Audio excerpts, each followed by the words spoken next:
Hello दोस्तों, नमस्कार। Welcome to my YouTube channel GS study. आज हम कक्षा 6 की गणित एक्सरसाइज 1.2 स्टार्ट करेंगे। हम एनसीईआरटी बुक के अकॉर्डिंग पढ़ेंगे। दोस्तों, वीडियो लास्ट तक देखिएगा। अगर वीडियो को बीच में ही छोड़ देंगे तो अच्छे से समझ में नहीं आएगा। तो चलिए हम स्टार्ट करते हैं। पहला सवाल है हमारा, किसी स्कूल में 4 दिन के लिए एक पुस्तक प्रदर्शनी आयोजित की गई। पहले, दूसरे, तीसरे और अंतिम दिन खिड़की पर क्रमशः 1094, 1812, 2050 और 2751 टिकट बेचे गए। इन 4 दिनों में बेचे गए टिकटों की कुल संख्या ज्ञात कीजिए। चलिए हम याद करते हैं। चलिए हम देखते हैं, सॉल्व करते हैं। पहले दिन खिड़की पर कितने टिकट बेचे गए? 1094। दूसरे दिन 1812। इसी प्रकार तीसरे दिन कितने टिकट बेचे गए?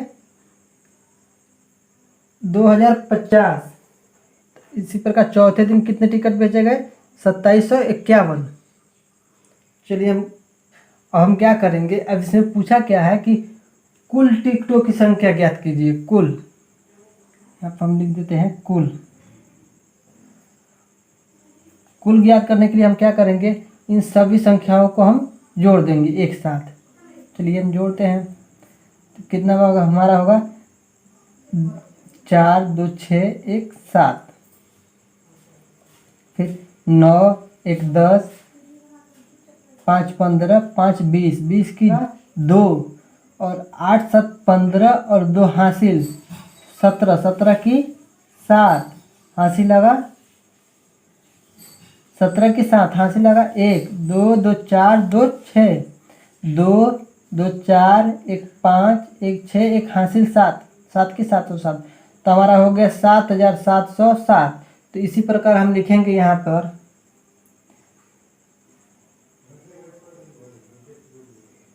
पहले दिन बेचे गए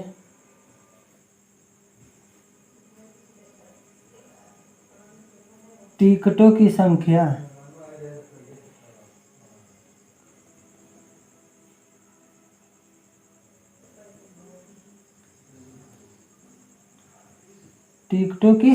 कितनी है? 1094। इसी प्रकार लिखेंगे दूसरे दिन बेचे गए टिकटों की संख्या। इसी प्रकार दूसरे दिन बेचे गए टिकटों की संख्या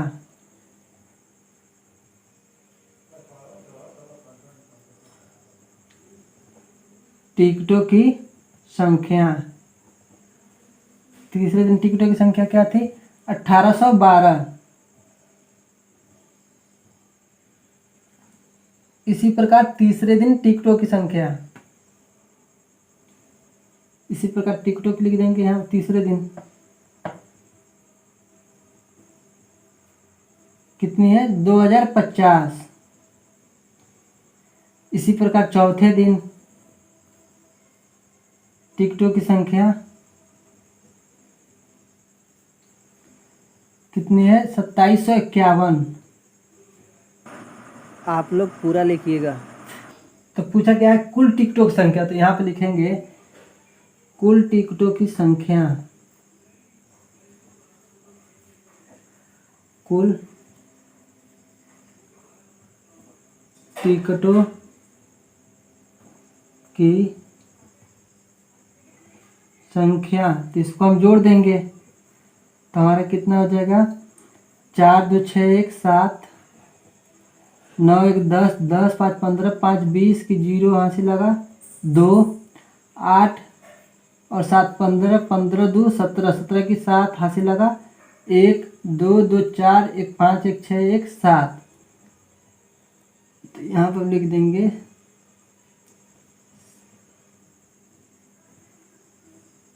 तो इन 4 दिनों में बेचे गए टिकटों की कुल संख्या 7707। तो ये हमारा पहला सवाल कंप्लीट हो गया। चलिए हम चलते हैं अब दूसरे सवाल पे। दूसरा सवाल है हमारा, शेखर एक प्रसिद्ध क्रिकेटर खिलाड़ी है। वह टेस्ट मैचों में अब तक 6,980 रन बना चुका है। वह 10,000 रन पूरे करना चाहता है। उसे कितने और रनों की आवश्यकता है? तो यहाँ पे लिखेंगे शेखर ने कितने रन बनाए हैं? शेखर के द्वारा बनाए गए रन कितने हैं? 6,980। 6,980। उसको आवश्यकता कितनी है?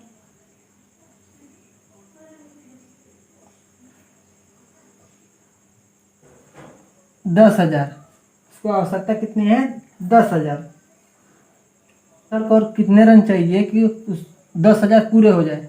तो यहाँ पर हम लिखेंगे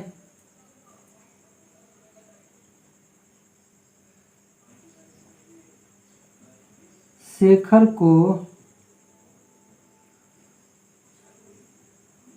रनों की आवश्यकता कितनी है? 10,000। इसको 10,000 पूरा करना है। और उसने बनाया कितना है? तो शेखर के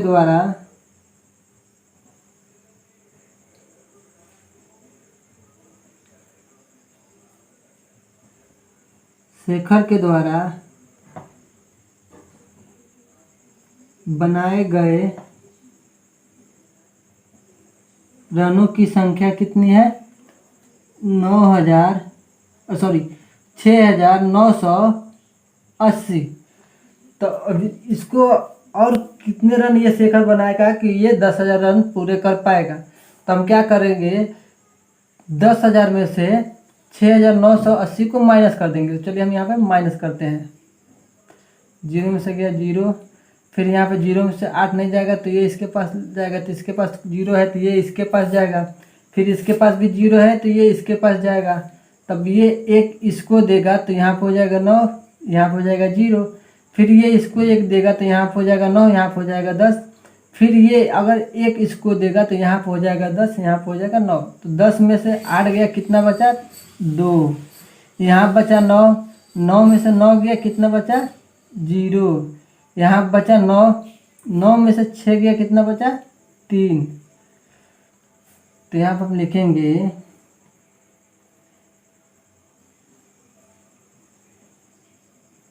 शेखर को 10,000 रन पूरे करने के लिए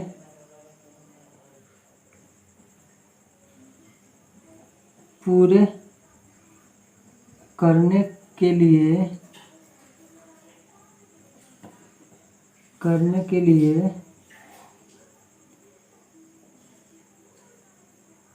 3,020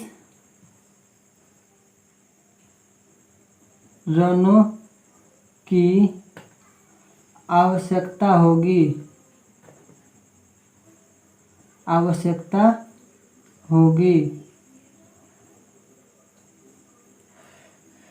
शेखर को 10,000 रन पूरे करने के लिए 3,220 रन और वो बनाएगा तो उसका 10,000 रन पूरा हो जाएगा। चलिए हम चलते हैं अब अगले सवाल पे। एक चुनाव में सफल प्रत्याशी ने 5,77,500 मत प्राप्त किए, जबकि उसके निकटतम प्रतिद्वंदी ने 3,48,700 मत प्राप्त किए। सफल प्रत्याशी ने चुनाव कितने मतों से जीता? तो चलिए पहले हम लिखेंगे, जीते हुए प्रत्याशी को 5,77,500 मत प्राप्त हुए हैं और हारे हुए प्रत्याशी को 3,48,700 मत प्राप्त हुए हैं। तो इस सवाल में पूछा क्या गया है, सफल प्रत्याशी ने चुनाव कितने मतों से जीता, मतलब सफल प्रत्याशी ने हारे प्रत्याशी से कितने अधिक मतों से ये जीता है। तो चलिए हम क्या करेंगे, पहले लिखेंगे यहाँ पर सफल प्रत्याशी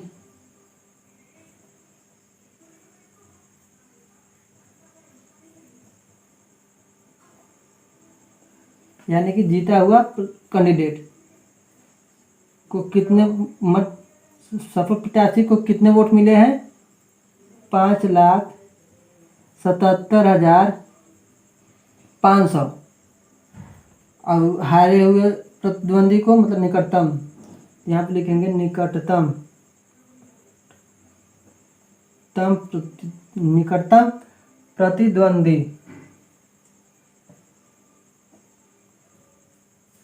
मतलब हारा कैंडिडेट 3,48,500।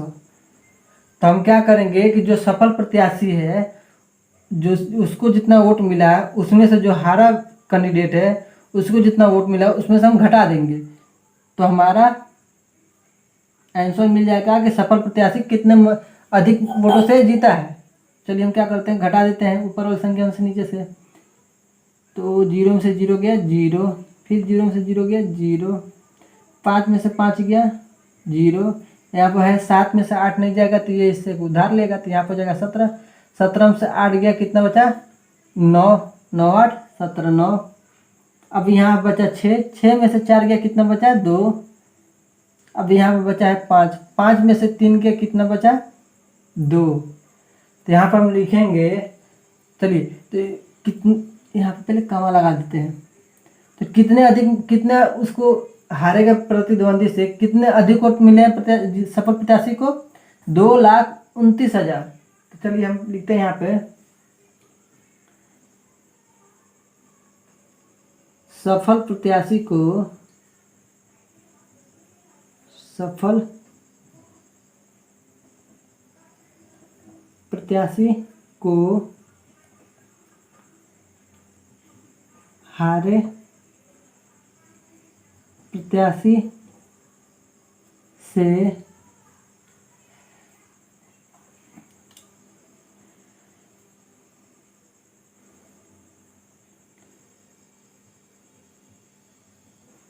अधिक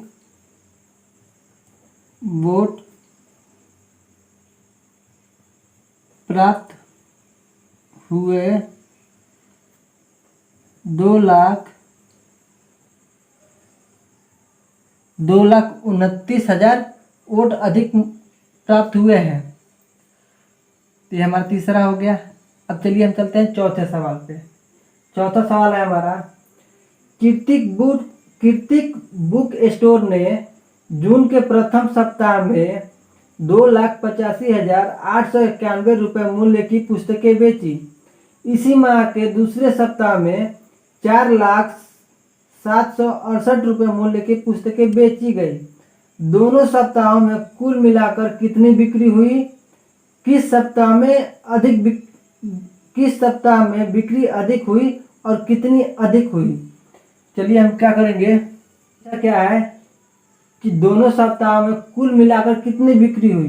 तो यहाँ पे हम अगर दोनों सप्ताह में कुल मिलाकर कितने बिक्री हुई, कितने रुपए, मतलब यहाँ पर है रुपए, तो क्या करेंगे यहाँ पे हम इसको जोड़ देंगे। तो इसको जोड़ेंगे तो पहला और दूसरे सप्ताह दोनों को मिलाकर कितने का बिक्री हुआ है ये हमारा निकल जाएगा। तो चलिए हम जोड़ते हैं, 8 1 9 9 6 15 9 6 15 की 5 हासिल लगा 1, 8 7 15 1 हासिल, 16 की 6 हासिल लगा 1, 5 यहाँ पे 0 तो कुछ, फिर यहाँ पे 5 का 5 रहेगा, 1 हासिल जुड़ जाएगा, 5 1 6, फिर 8 और 4 2 6, कमा लगा देते हैं। दोनों सप्ताह को मिलाकर 6,86,659 रुपये मूल्य की पुस्तकें बेची। तो यहाँ पर हम लिखेंगे कुल बिक्री,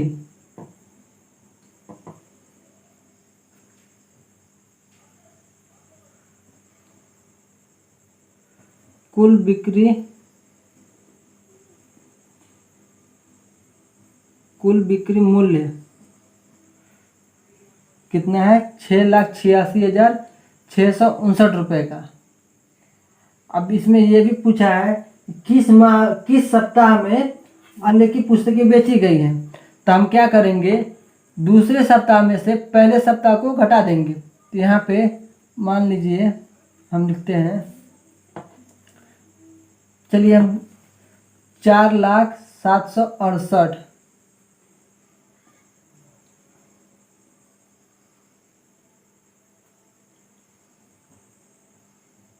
4,07,68 माइनस प्रथम सप्ताह 2,85,891।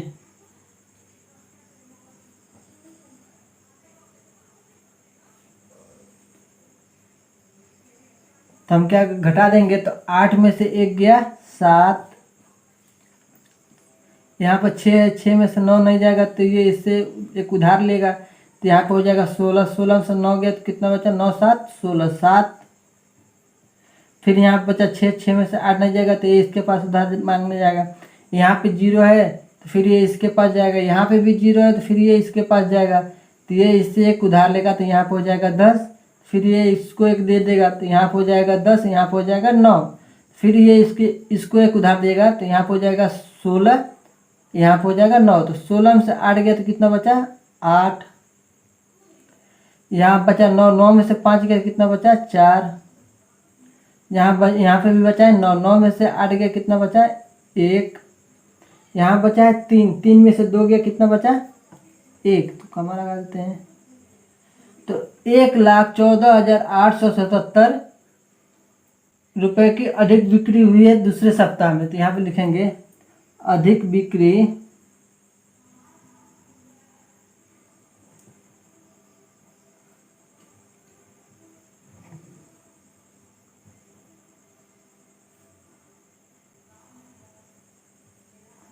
दूसरे सप्ताह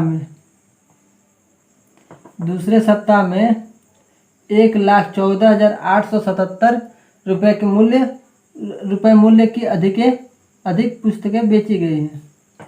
ठीक, इसी प्रकार चलते हैं हम 5वें नंबर सवाल पे। 5वां नंबर हमारा सवाल है, अंकों 6, 2, 7, 4 और 3 में से प्रत्येक का केवल एक बार प्रयोग करते हुए बनाई जा सकने वाली सबसे बड़ी और सबसे छोटी संख्या लिखिए तथा उन संख्याओं का अंतर ज्ञात कीजिए। केवल एक बार प्रयोग करके बनाई जाने वाली सबसे बड़ी संख्या और सबसे छोटी संख्या, इस तरह से लिखेंगे। पहले लेते हैं सबसे बड़ी संख्या।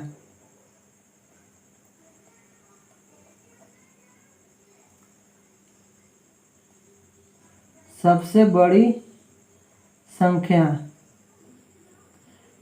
संख्या के लिए क्या करेंगे, इसमें सबसे बड़ी संख्या कौन सी है, तो इसमें सबसे बड़ी संख्या 7 है, तो यहाँ पे हम 7 लिख देंगे। फिर उससे छोटी कौन सी है, तो 6 है, तो 6 लिख देंगे। फिर उससे छोटी कौन सी है, 4 है, तो 4 लिख देंगे। फिर उससे छोटी कौन सी है, 3 है, तो 3 लिख देंगे। फिर इससे छोटी कौन सी है, 2, तो 2 लिख देंगे। तो 76,432 सबसे बड़ी संख्या हमारी 76,432, 7, 6, 4, 3, 2। इसी प्रकार सबसे छोटी संख्या, तो यहाँ पे लिखेंगे सबसे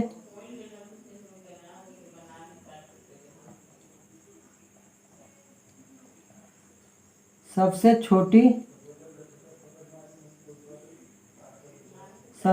संख्या। तो इसमें सबसे छोटी संख्या कौन सी है, तो 2 है, तो पहले हम 2 लिखेंगे। फिर उससे बड़ी कौन सी है, 3 है, फिर 3 लिखेंगे। फिर उससे बड़ी कौन सी है, 4 है, तो 4 लिखेंगे। फिर उससे बड़ी संख्या कौन सी है, 6 है, तो 6 लिखेंगे। फिर उससे बड़ी संख्या कौन सी है, 7 है, तो 7 लिखेंगे। तो सबसे छोटी संख्या 2, 3, 4, 6, 7 में क्या पूछा है कि तथा उन संख्याओं का अंतर भी ज्ञात कीजिए। तो अंतर ज्ञात करने के लिए क्या करेंगे, जो बड़ी संख्या उसमें से हम छोटी संख्या को घटा देंगे। तो यहाँ पे हम चलिए घटा देते हैं। 2 में से 7 नहीं जाएगा तो ये इससे एक उधार लेगा, तो यहाँ पे हो जाएगा 12। 12 में से 7 जाएगा कितना हुआ, 7, 5, 12, 5 बचा। फिर यहाँ पर बचा 2, 2 में से 6 नहीं जाएगा तो ये इससे एक उधार लेगा, तो यहाँ पे हो जाएगा 12। 12 में से 6 जाएगा कितना बचा, 6।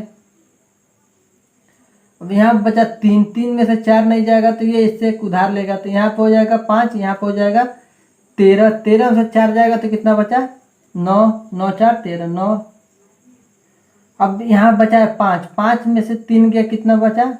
2, तो 2। यहाँ बचा है 7, 7 में से 5, 7 में से 2 गया, कितना बचा? 5।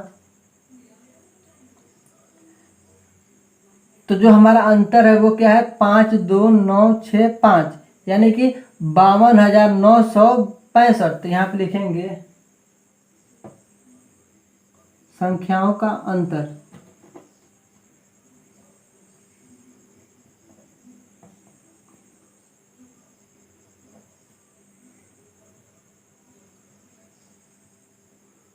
संख्याओं का अंतर बराबर 52,965।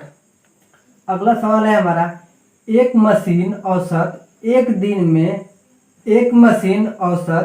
दिन में 2,825 पेज बनाती है। जनवरी 2006 में उस मशीन ने कितने पेज बनाए? अब देखिए, एक मशीन का औसत एक दिन में 2,825 बनाने का कैपेसिटी है। तो जनवरी 2006 में उस मशीन ने कितने पेज बनाए? तो यहाँ पर हम लिख देंगे जनवरी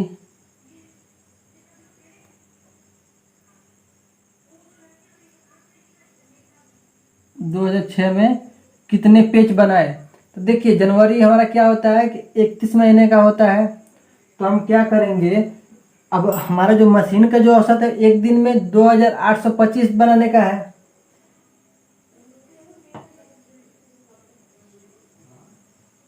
जनवरी 2006 में बनाए गए पेज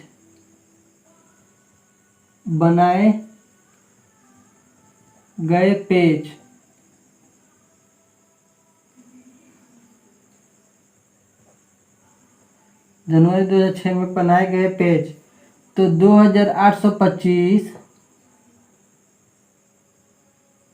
25 इंटू, जितना से आपको समझ में आ जाए, एक का गुणा 5 में करेंगे तो एक ही बार आएगा 5, फिर 2 में करेंगे तो एक ही बार जाएगा 2, फिर 8 में करेंगे तो एक ही बार जाएगा 8, फिर 2 में करेंगे तो एक ही बार जाएगा 2, फिर 3 का गुणा इसमें हो जाएगा 3 5 15, 15 की, अब यहाँ पे एक छोड़ के फिर लिखेंगे 15 की 5 हासिल लगा 1, फिर 3 दूनी 6, 1 हासिल 7, फिर 3 8 24, 24 की 4 हासिल लगा 2, 3 दूनी 6 और 2 8।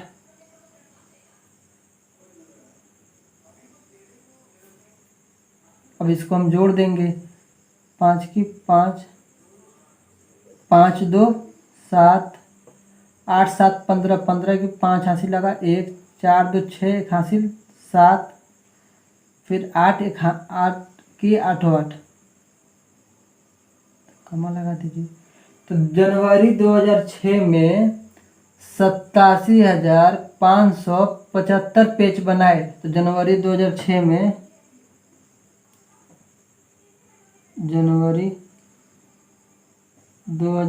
में बनाए गए पेज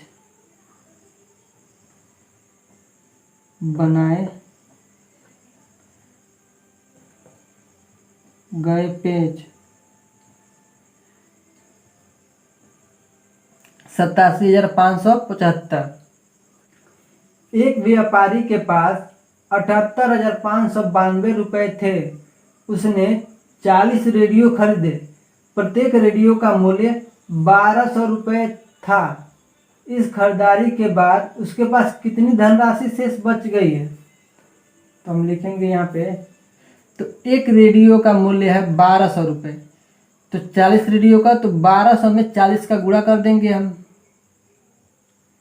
तो चलिए गुणा करते तो कितना हो जाएगा हमारा, 0 का किसी भी संख्या में गुणा होगा तो वो हो जाएगा 0। फिर 4 का, वही बताया, किसी भी संख्या का अगर 0 में गुणा होता है तो 0 हो जाएगा।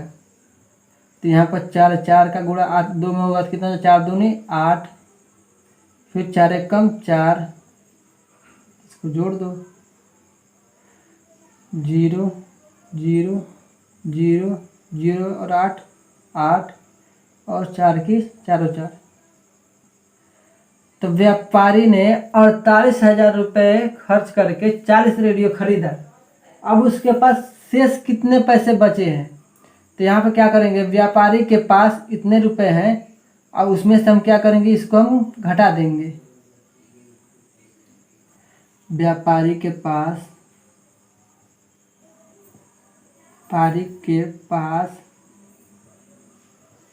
कुल रुपए 78,592 रुपये थे और उसने 48,000 रुपये का रेडियो खरीदा। 40 रेडियो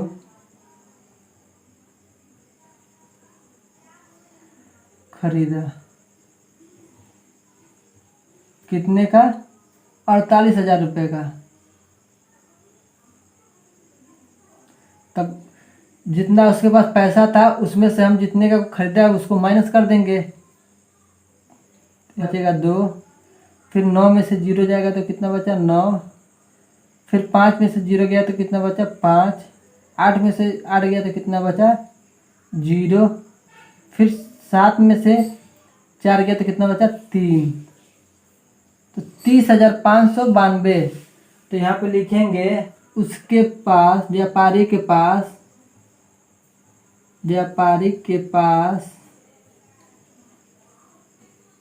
बची धनराशि बराबर 30,592 रुपये। ठीक, क्वेश्चन नंबर 7 तक का हमारा कंप्लीट हो गया है। तो जो आगे है 8, 9, 10, 11, 12, तो इसको आप लोग सॉल्व कीजिएगा।